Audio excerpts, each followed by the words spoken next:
Hi, welcome back to You Are the Answer.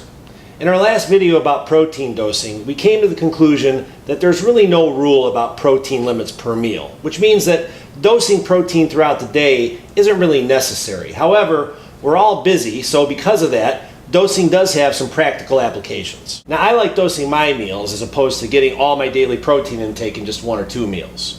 About 60% of my daily protein intake comes from solid food. I'd like it to be more, but my schedule makes it really tough for me to cook, package, and stop to eat 4 or 5 solid food meals throughout the day. So I depend on whey protein supplements that help me fill in the gaps. And we'll talk more about the supplement piece another day, I promise. You can find out more about the whey protein supplements that are available on our website by following the link below. For now, let's focus on the whole food sources. As I've said before, red meats are the best whole food source for athletes' needs. So how do you determine how much you need throughout the day, and how do you make it happen? Well, here's how I do it. I have in front of me here a bunch of different protein sources, all in their respective packages. We've got lean ground beef, chicken breast, eggs, a little bit of dairy as well. All you need is the protein value of your food source and a simple calculator. Sometimes the package is going to have a nutrition facts panel on the back, which makes it easy to find the protein value. Otherwise, a simple Google search will get you the protein value of just about every food source imaginable. Now, I like lean ground beef because it's affordable, and for example, this package from Walmart costs about $1 to $1.25 per serving for a patty that yields about 30 grams of protein. It's also versatile. You can use it in different recipes like meatloaf or stir fries or just plain hamburger patties. Now, 93% to 96% lean ground beef like this is going to yield about 6 grams of protein per ounce or 24 grams of protein in a 4-ounce or quarter-pound patty serving. Chicken breast is also really affordable and versatile, and like lean ground beef, it has about 23 to 24 grams of protein in 4 ounces. I also like to use eggs. They're great by themselves, and if you eat them hard-boiled, it's easier to remove the yolk. An average egg white provides about 6 grams of protein per egg. You can also use eggs to add protein to what it is that you're eating. For example, tuna or chicken or lettuce or all of the above combined into a high-protein salad. Now, most of the meat that you buy isn't in pre-made little convenient 4-ounce servings. It's packaged in bulk. For example, this hamburger is 36 ounces. Now, this is pretty easy to split up so that you know how much protein you're going to get in any given day.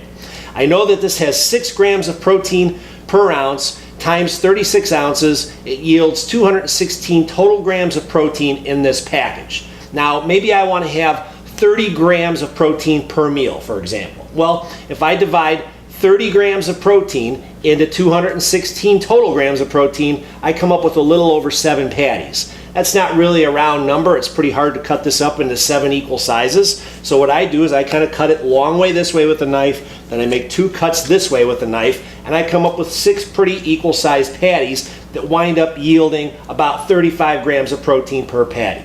Chicken is even easier. This package of chicken breasts is 64 ounces, and there's 6 breasts in here.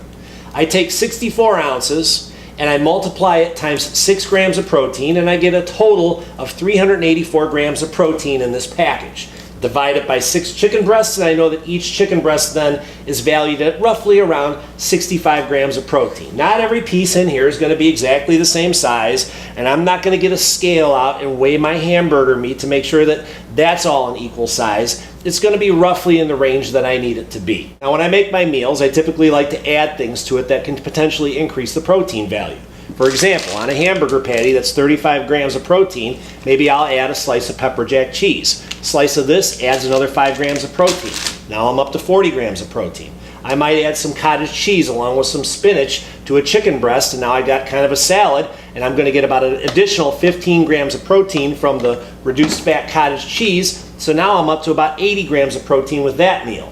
The point is this. What I try to do is I try to make sure I'm hitting my targeted protein value. For me, I like to try to hit about 240 grams of protein per day. And I do it in about 4 meals. So I'm looking to achieve about 60 grams of protein in 4 different meals. Does it have to be 60 grams on every single meal exactly? No. But if I've got this as a guideline, it makes it a lot easier for me to hit my target.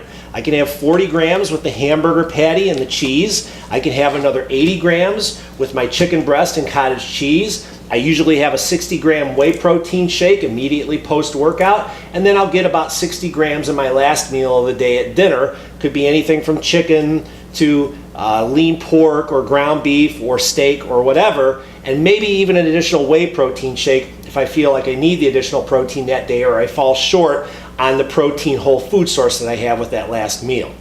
Is all of this extra work and time consuming? Yep. Is it somewhat tedious? Yeah. But it's the little details that make the difference between going nowhere and making forward progress every day.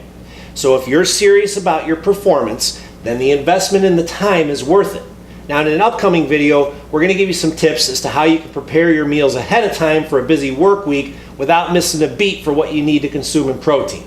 In the meantime, remember, you are the difference between good, better, or best. Thanks for checking us out. See you next time.